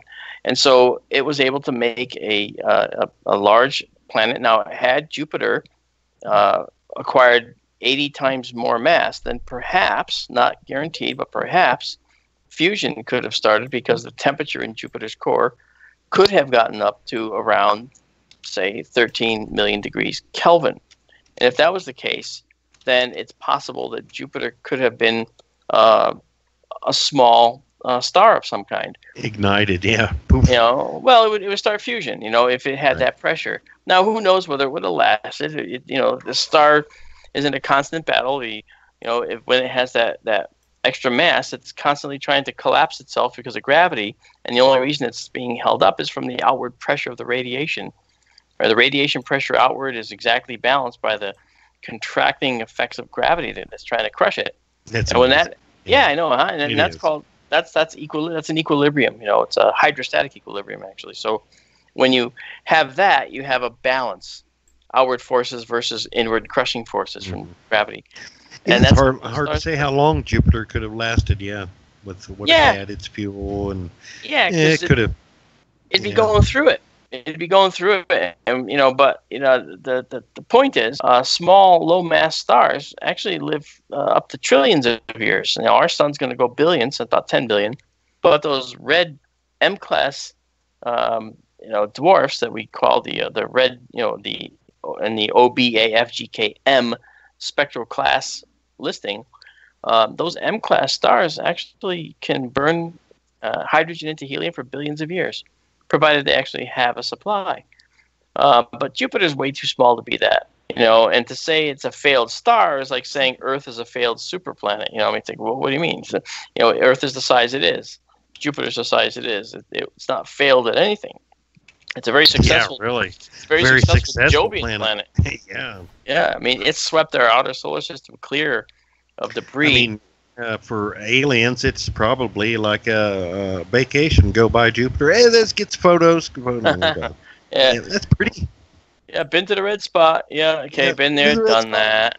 Come on, was there? Yeah, we'll send our pet dog over there next time. Gorgeous. But yeah, it's nice. That's really nice. Isn't that how they discovered Telesto? Telesto? One of the moons of Saturn. Oh, I meant something flying by, and they were taking pictures, and they didn't know it was there until they were actually passing by. Yeah, sometimes they take pictures and they see these faint streaks, and they go, "Whoa, what's that faint streak?" And it turns out it was the telltale exposure trail of something that was taken over a period of a few seconds. Because the photographs of the planets out there, they're not done in like a 100th of a second or whatever. Sometimes they're time exposures because, the actual amount of sunlight on the planet out there is smaller. Yes, it's a big planet, but the intensity of the sunlight is, it follows what we call the inverse square law. Yeah, it's tough to see Uranus, really. Yeah, it's tough to see it. It's just a little tiny. There's a joke there, but I'm not going there. I could never see it. I have never seen Uranus. There we go. There we go. The planet Uranus. That is just a tiny little bluish speck of a dot that you see when you try to look for it. It's so far out there. Sunlight. The farther out, it's worse and worse. And to even try to see Pluto with a normal telescope. Yeah. Tough stuff there. Andy, do you remember the time we actually saw Pluto in Sky Tour live stream? I actually put it on Pluto. Do you remember that? Really? Did you actually? Yeah, we actually looked at small, I remember. Yeah, we saw Pluto in the telescope. We actually imaged it, and then I could show people. And Pluto actually is interesting because of it's very, very dim. Again, because the the light intensity is literally falls off by the square of the distance. So at least it's not a gaseous planet so much. No, it's not. Yeah. I remember now because Paul actually put it on Pluto not too long before you did, because it was saying, oh my God, we were talking about Pluto and Paul just decided he was going to randomly try to grab it, and it came out really nice. And and then after that, you zoomed in on Pluto. Well, zoomed in as much as you could zoom in, you know. Yeah. It was wonderful. I really enjoyed that. Mark, are we ever going to be able to... Sorry, go ahead. I think everybody talking. No, seriously, I think Mark is like the next Carl Sagan. I think he needs his own like TV show. That's true. Well, I will be when KGRA starts TV. They do want me to. And Object and of course, alert, by the way. Object alert's coming up from the bottom. Okay. They want Amanda and I to be on KGRA TV. Oh, and do the TV. Yeah, that'd be great. I didn't know Race was going to do that. Yeah, no, they're trying to do it. They actually they had a few little snafus. 12/23/24. Okay, here it comes, right? Ish. It's coming up soon. Probably a bird. Oh, it's slightly out of focus here. Yeah. But that's okay. Recovering from Jupiter. Yeah. I think I missed putting the time in chat. Oh. Right as he's zooming out. Okay, I think, was it black and kind of on the left? Oh yeah, that was fast. Probably a bird. It looks like a foreground object, like something within our own atmosphere. Like oh boy, don't say bird. And I've gotten arguments, and I know. Yeah, you've been part of that one. I think. Mark, are you telling me you're getting in arguments with the bird you're drinking coffee with? No, not that bird. Oh, okay. No, not that one. Actually, there was a UFO video that it supposedly, and it was a bunch of birds at night. And the birds don't fly at night. That's what. Don't tell the geese that. Was that the one from the TV station that had the camera on the roof, and it looked like just a bunch of UFOs invading a little town? No. That was the seagulls in the spotlight. They were actually circling, and then the video was leaving because the seagulls are very bright. There was one of those trails left behind by the video because it was a nighttime video, and so the bright lights moving fairly fast left a slight little cometary trail, which really wasn't there. It was an artifact from the video. Tonight on Third Phase of Buffoon. Pigeons. Right, pigeons, and why they're actually UFOs. The alien that is your pigeon tonight on News at 11 on the 6 o'clock report. Wait, what? Lexington. That's it. The video was Lexington, Kentucky. And it was obvious. It was two things in it, and I double checked time against the ISS, and it was an ISS passing by. You could see it in the video, and then there was two things of birds that happened to be, and they're chasing the big mothership, and I said, man, here it is. This is the ISS, and these are birds. And, that's crazy. I caught so much hell over that. Yeah, you know what though? Yeah, I stick to my guns when I'm like that. When I have people yell at me about that stuff, because if I'm making a statement that's fairly definitive, I'm not doing it because I just want to hear myself talk. I'm doing it because it's been well thought out. It's been verified and vetted with other people who also can look at this. I don't make pronouncements in a vacuum. That's not how science works. You got to talk to people. You got to, involve yourself with other people in order to do that. Yeah, but you have a bunch of people trying to redefine the term science too, which is kind of getting ridiculous. It is. There's the one guy out there that calls himself a scientist, and he literally thinks he sees aliens in the sunlight that passes through a plastic water bottle. And the reflections that he gets on a curved blade of a 5-gallon pail mixer. And he calls himself a scientist. What's his name? I'm not giving you his name because I don't want to give him any credibility. Of scientist? Well, let's go here. Maybe he is kind of a scientist. Well, there's citizen scientists, right? I mean, I can give you an example right now. A citizen scientist is someone who takes actual data acquired by a telescope or by a satellite and helps science teams reduce the data or work on the data by analyzing it and applying known principles to the data, principles that can help science figure something out. For instance, if you go to planethunters.org, you too can be a citizen scientist. You can help them by looking at the Kepler planetary data and deciding whether you can actually see light curves in the data or whether you can't. And so there have been many citizen scientists named as discoverers of exoplanets because of this. And anyone can do it. It's planethunters.org. So I suggest check it out. We were talking about the flat Earth people earlier, and yes. I showed you a channel. There's a channel out there called Greater Sapien, and this guy, he's really good, and he actually brought up one thing that just knocks it out of the park. It's one simple thing, and it has to do with the sun at noon, pretty much. Is that the one? Because mine is the one where you actually, if you measure the size of the sun and sunrise at noon and at sunset, it doesn't change size, but it must if in the flat Earth because it's approaching us. Well, his thing was that it basically time, like in time. We agree that the sun moves 15 degrees an hour, right? Yep. 360 degrees, 15 degrees an hour. So anywhere on Earth at noon, the sun is at its highest point. Yep. Right? For that latitude, yeah. So, on the flat Earth model, the only place that would be possible would be the equator.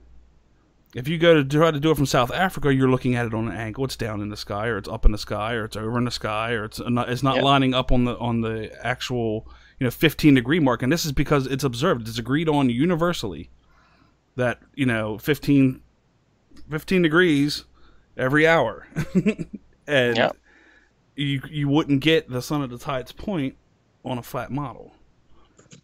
And he has it all mapped out and actually shows you the difference, between the two. It's really well done. So that's another channel I appreciate. I should get him on sometime too. I think it'd be good. Sure. I think so. If we want all the flurfers attacking. Yeah. Well, look, the truth is obviously that and none of us can figure this out why they persist and say that the flat Earth is an actual thing. That makes no sense scientifically, nor in any way, shape, or form, because the data doesn't support them. Right, and when we're talking about science, we're talking about science is observed. So everything that we've come up with to this point matches what we are observing perfectly. That the Earth is round. Yeah. Any other model does not add up to what we're actually observing. That's right. And then they have to take things like satellites and things they see in the sky at night and try to make some kind of convoluted manner by which they actually work. Pseudoscience. Yeah, well, I actually say that they're science-free, science-free. You have to be. Like saying salt-free. Well, you're science-free. When you're science-free, you're free to make up the rules of the universe any way you see fit. Yay! Yeah. I believe the moon is a hologram. Why? Because I see the lunar wave. I saw the moon shimmer. Mm-hmm. Well, then, of course, you probably saw, the warm air from a contrail, which I've actually seen, pass over the moon long after the jet has passed. That air stays warm for a while. When it does, it's disrupted, and you actually see a little ripple cross the moon as that air mass crosses the moon. But don't take my word for it. What do I know? I believe in science. I mean, the enemy. Videos show that too. I know. I mean, our friend Dave, the guy we had talked to a couple months back, Dazzle, he went out and got a whole bunch of videos and actually filmed some himself of, planes passing even far away.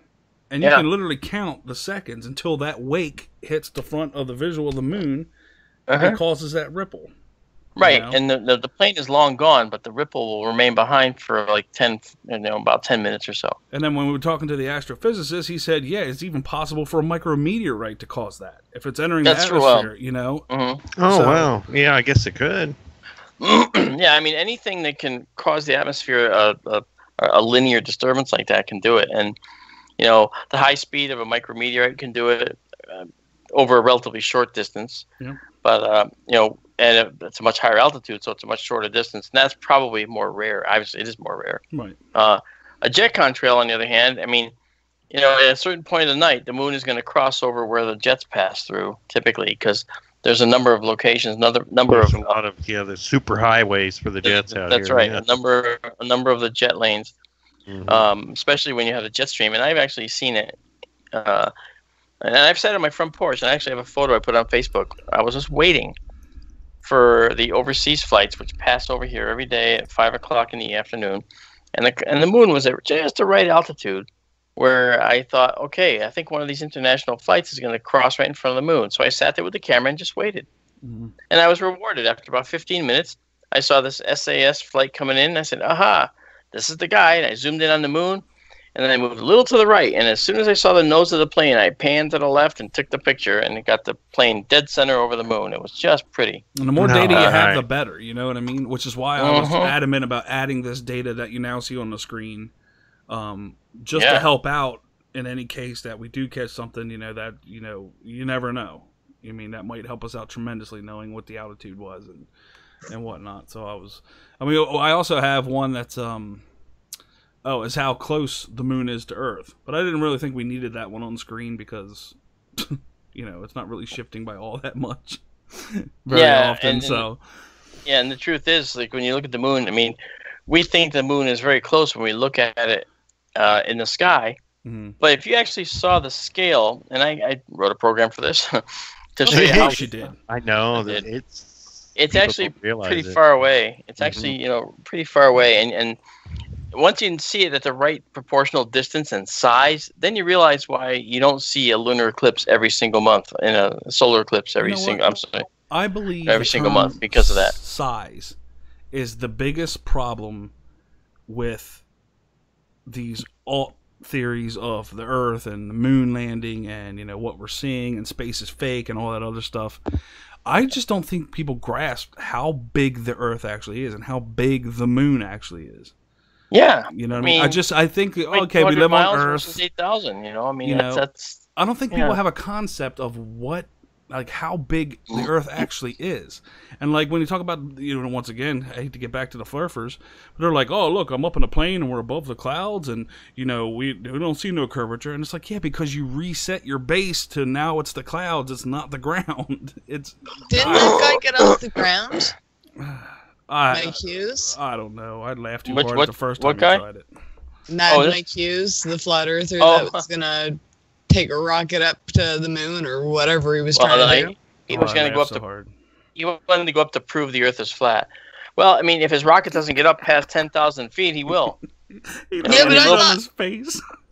But I thought I read something like within the last few days about him. Oh yeah, he tried it and he landed on his face.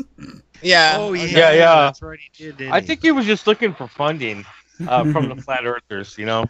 I think he wanted to take this rocket up there, but he had to have the funding. Sure. And if you could actually, not make him do it, but I mean, he can say he's going to do it. You give him all the money in the world and he never does it. If there was a way for sure, he would actually try it. That's what we're doing. I would fund that. That's hilarious. We're going to put out on the channels, we're going to Jupiter. And see if we can get funding. And then we'll just apply it to bigger scopes and... No. Let's just say we're going to go to the sun, and when they ask, well, how are you going to survive? We'll say, we'll go at night. We'll just say there's already millions of civilizations living there. Good one, Mark. Yeah, it's like, I had another guy say, there's 41 civilizations living inside the sun, and 6 months earlier, he told me there were 6 or 7 rather. So it's like, wow, the real estate boom inside the sun is just something else. It's something else, ain't it? That's amazing. You know what I did want to ask you about, Mark? There were some videos back in the day. I think it was like from the SDO cameras or something like that. That did show like little round things around the sun that almost looked like they were pulling plasma. That's what the people were saying. Oh, yeah. But I was asking, what actually causes that? I don't know which ones you're talking about. You're talking about the. It looked like okay, you have your plasma discharges coming off the sun, and these things would shoot off the sun, but they would go around this round thing. that was off the sun about 6-7 degrees. Oh yeah, I dealt with that on one of the What on Earth episodes. Yeah, what is that actually? That's a artifact from the satellite, unfortunately. And that's something that I showed people how it could happen and how come we had that, because the satellite has the ability to occlude the sun's disk to just check the prominences that are leaping off the edge. But then that round thing was actually just an artifact from that process, but they didn't have the center blocked off. This was when they had the full disk of the sun showing. Right. So that thing still showed up, and it did. It looked like the plasma discharge actually went up and hit something, and then actually went around it. It was really weird looking. Yeah, no, it looks weird because they're following the plasma discharges are following the magnetic field of the sun, and so they are going to curve. So the chances that it looks like it's sympathetically curving around the curved object are quite high. But it's just a matter of trying to what you have to do is actually look at the actual sorry, I was just looking at this article about the flat Earth guy who took off in his rocket. You're looking at the article. Yeah, lime green. Yeah, God. Steam-powered rocket, too. What are you joking me? It was steam-powered? See, I just seen a little thing. It's a steampunk rocket. That's what I call it. You know what I did? On his first attempt with the red rocket, I put like something like Bob and Ed's Funeral Home as like their sponsor, and I put it on the side of the rocket. Oh, God. Yeah, Funeral Home. Yeah. What a sponsor for a rocket. Yikes. Yeah. I'll tell you what. Yeah.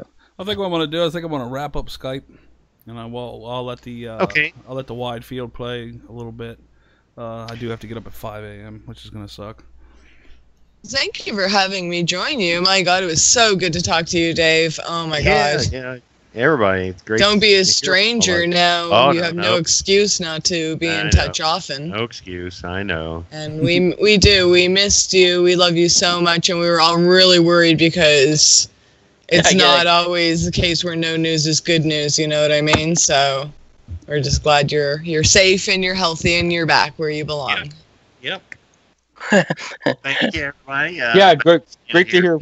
Now here he is. Val says hi. Hi. Good night, Rockstar, if you're still awake. Good night, Mark. Good night, Keith. Good night, Dave. Good night, all. You know what I want to do soon? Good night, John Boy. What I want to do soon is we're going to have the Astro Imaging Live guys all on at the same time, and we're going to talk UFOs and moons and fake hoaxes and all that kind of stuff one night. Yeah, that'd be a good show. It's going to be all three of us. It's be that would be a good show.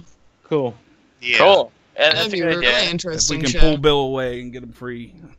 Yeah, Bill has a lot of good on history and stuff. He's got a lot of good. We could make it one of our Sunday night shows, actually. I was about to say shameless plug if you don't mind. No, Sunday night, 9 p.m. Eastern Standard Time, kgraradio.com. Sunday at 9. Yeah. Sky Tour Radio. In stereo. Radio. Yeah, it's like Sky Tour Radio. Live on KGRA. Right.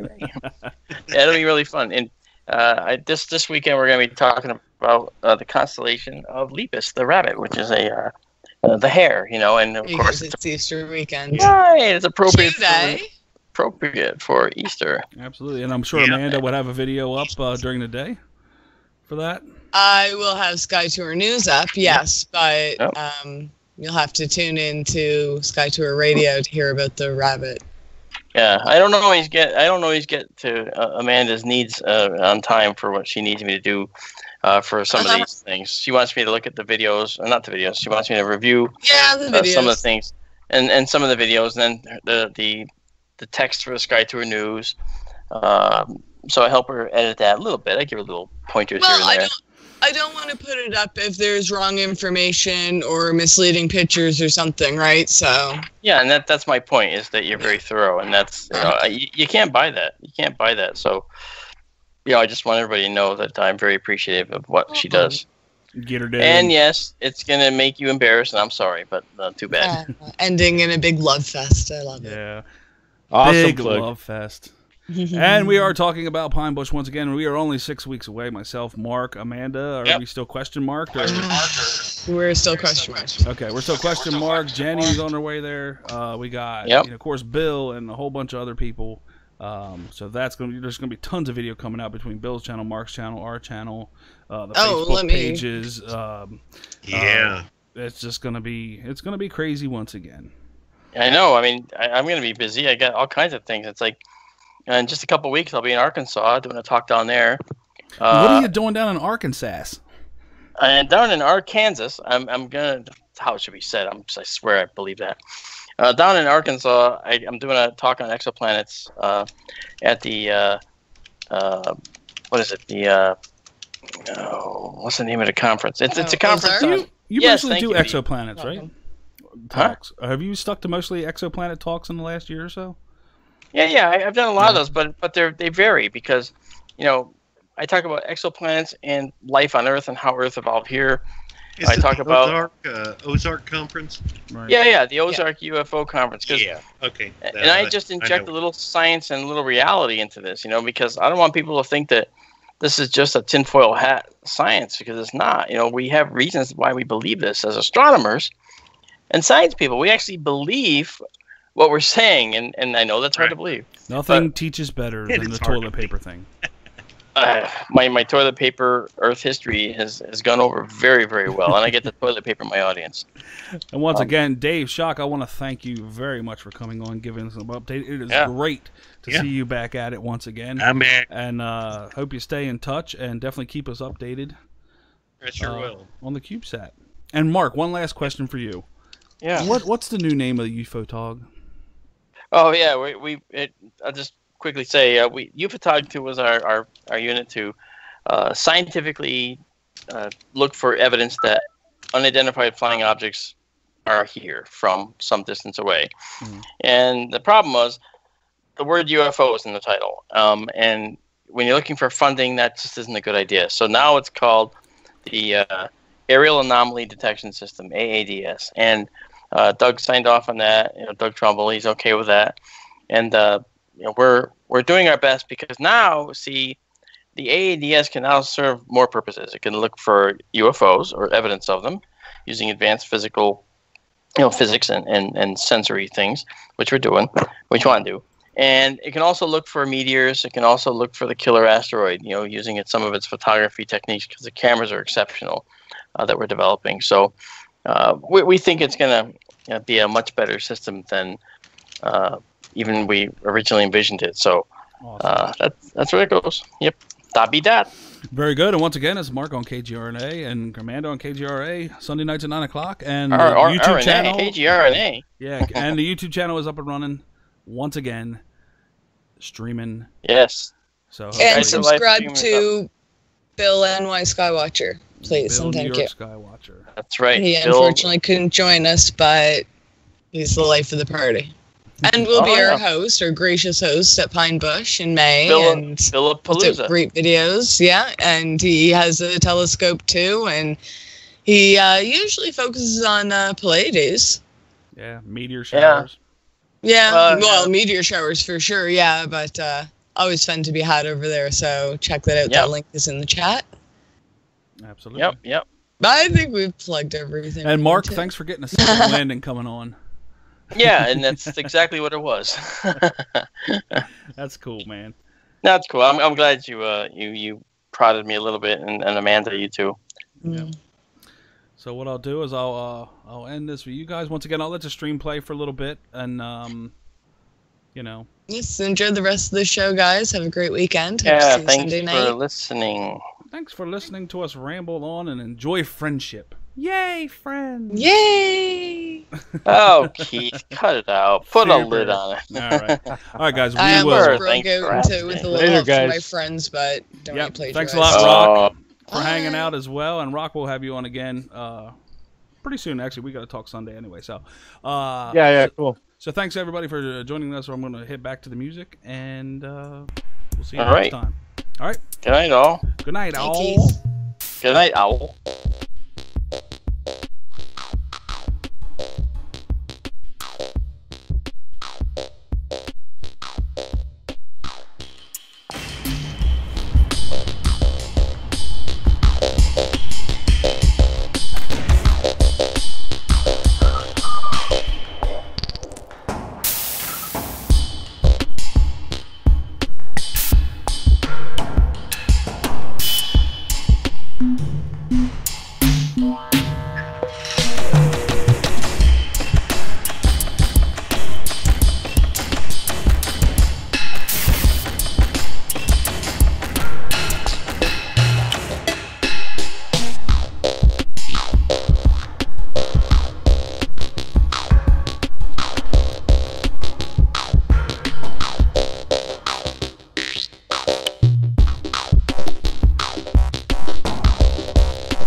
Unbelievable, isn't it?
Keep your hands off your ding-dong!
So as they say in Canada, peace out!